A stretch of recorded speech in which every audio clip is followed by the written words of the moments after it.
Sir नमस्कार। नमस्ते sir.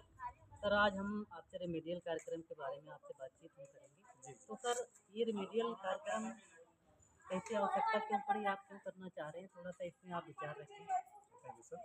Actual में ये जो विशेष रिमेडियल अभियान है, ये उन बच्चों के लिए है जो कक्षा 2 और 3 के ऐसे बच्चे जिन्हें अपने कक्षा के अनुरूप उनमें दक्षताएँ हासिल नहीं हैं और कक्षा 2 और 3 के बच्चों की बुनियादी भाषाई गणितीय दक्षताओं को हासिल करने में इससे मदद मिलेगी।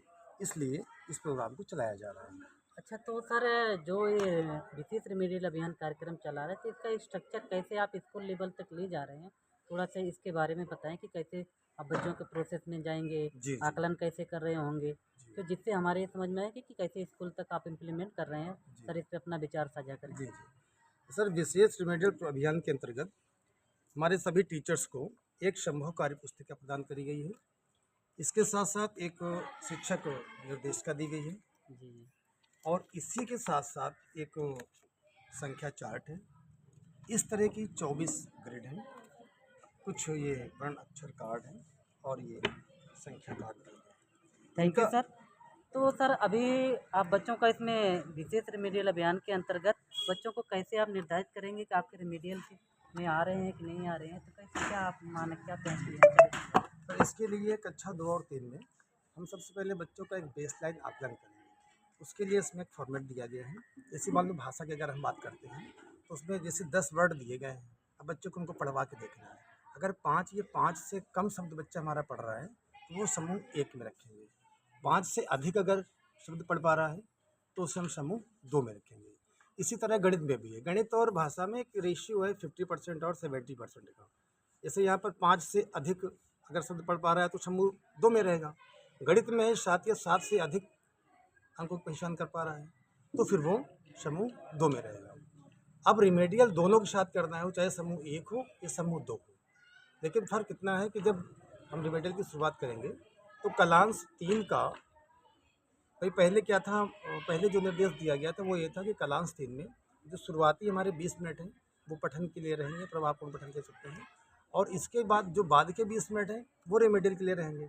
लेकिन अब चूंकि ये जो हमारा विशेष रेमेडियल अभियान चालू हुआ है, तो इसमें ये कहा गया, ये निर्देश दिया गया है कि रेमेडियल के लिए आप लोग 30 मिनट का समय आपको लेना होगा। पाकलन में दो पार्ट हमारे हो गए, समूह 1 और समूह 2। तो सबसे पहले हम क्या करेंगे, समूह 2 के बच्चों को कुछ निर्देश दे देंगे, कुछ लिखने के लिए, पढ़ने के लिए, बोर्ड में काम करने के लिए। जी, जी। इसके बाद फिर हम समूह 1 में आएंगे।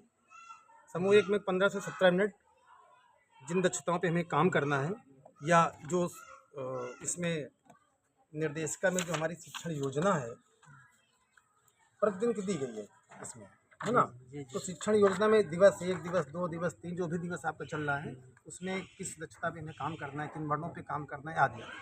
उस पे 15-17 मिनट लगाएँगे। इसके बाद फिर हम समूह 2 में जाएँगे। जी, जी। फिर बच्चे हमारे क्या हमने काम दिया था या कुछ नया काम आपको देना है, तो उनको फिर निर्देश देंगे। इसके बाद फिर हम समूह 1 पे आ जाएँगे। तो इस तरह से हमें उनके साथ काम करना है। अच्छा, थैंक यू सर। सर ये ग्रिड है, जैसा कि आपने बताया इस ग्रिड पे कैसे काम कर सकते हैं? थोड़ा-सा इस पे 1-2 बहुत अच्छा प्रश्न चौहान जी। देखिए, इसमें जो निर्देशिका में दिया गया है, तो उसमें कुछ विशेष वर्णों को प्राथमिकता इस तरह से दी गई है।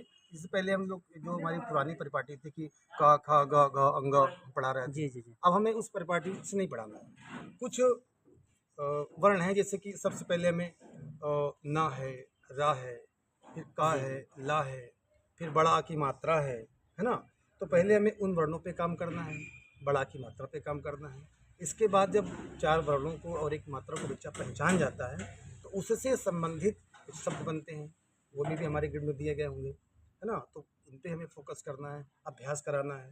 जब इन वर्णों की और मात्राओं की पहचान हो जाएगी, तो ग्रिड 2 इस पे आप देख रहे होंगे कि लगभग कुछ विशेष वर्ण हैं, उनके अलावा उनको भी, जैसे सा है और पा है, ये कुछ वर्ण अलग हैं, लेकिन मात्रा वही है जो हमने सिखाई है। तो इस तरह से पहले जिन वर्णों को सिखाना है बच्चे सीख गए हैं, ग्रेड 1 का काम करेंगे, फिर कुछ वर्ण होंगे, मात्रा होंगी, फिर ग्रेड 2 पे काम करेंगे। इस तरह 24 ग्रेडें हैं। जैसे जैसे बच्चे नए वर्ण और नई मात्रा सीखते जाएंगे, उससे रिलेटेड ग्रिड का निर्माण किया गया है, उस ग्रिड का उसमें प्रयोग करेंगे। तो बच्चे बहुत आसानी से इसको सीख पाएंगे और उनकी समझ मजबूत होगी। थैंक यू सर, आपने रेमेडियल कार्यक्रम 24 दिवसों के एक संक्षेप में आपने हमारे साथ साझा किया, इसको सुनकर हमें बहुत अच्छा लगा। आपको सर एक बार पुनः धन्यवाद, बहुत बहुत धन्यवाद ठीक है, सर। नमस्कार।